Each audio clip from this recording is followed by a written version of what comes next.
एक शाम राजा अकबर अपने प्रिय बीरबल के साथ अपने शाही बगीचे की सैर के लिए निकले। वह बगीचा बहुत ही शानदार था।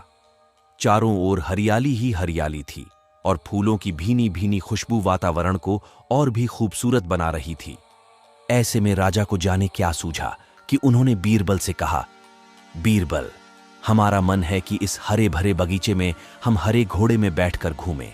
इसलिए मैं तुम्हें आदेश देता हूं कि तुम 7 दिनों के अंदर हमारे लिए एक हरे घोड़े का इंतजाम करो। वहीं अगर तुम इस आदेश को पूरा करने में असफल रहते हो तो तुम कभी भी मुझे अपनी शक्ल न दिखना। इस बात से राजा और बीरबल दोनों वाकिफ थे कि आज तक दुनिया में हरे रंग का घोड़ा नहीं हुआ है। फिर भी राजा चाहते थे कि बीरबल किसी बात में अपनी हार स्वीकार करे। इसी कारण उन्होंने बीरबल को ऐसा आदेश दिया। मगर बीरबल भी बहुत चालाक थे। वो भली भांति जानते थे कि राजा उनसे क्या चाहते हैं, इसलिए वो भी घोड़ा ढूंढने का बहाना बनाकर 7 दिनों तक इधर उधर घूमते रहे।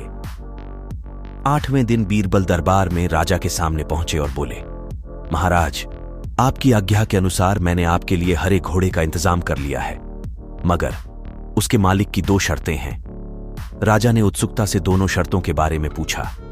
तब बीरबल ने जवाब दिया, पहली शर्त यह है कि उस हरे घोड़े को लाने के लिए आपको स्वयं जाना होगा। राजा इस शर्त के लिए तैयार हो गए। फिर उन्होंने दूसरी शर्त के बारे में पूछा। तब बीरबल ने कहा, घोड़े के मालिक की दूसरी शर्त यह है कि आपको घोड़ा लेने जाने के लिए सप्ताह के 7 दिन के अलावा कोई और दिन चुनना होगा। यह सुन राजा हैरानी से बीरबल की ओर देखने लगे। तब बीरबल ने बड़ी सहजता से जवाब दिया, महाराज, घोड़े का मालिक कहता है कि हरे रंग के खास घोड़े को लाने के लिए उसकी यह खास शर्तें तो माननी ही होंगी। राजा अकबर बीरबल की यह चतुराई भरी बात सुनकर खुश हो गए और मान गए कि बीरबल से उसकी हार मनवाना वाकई में बहुत मुश्किल काम है। कहानी से सीख।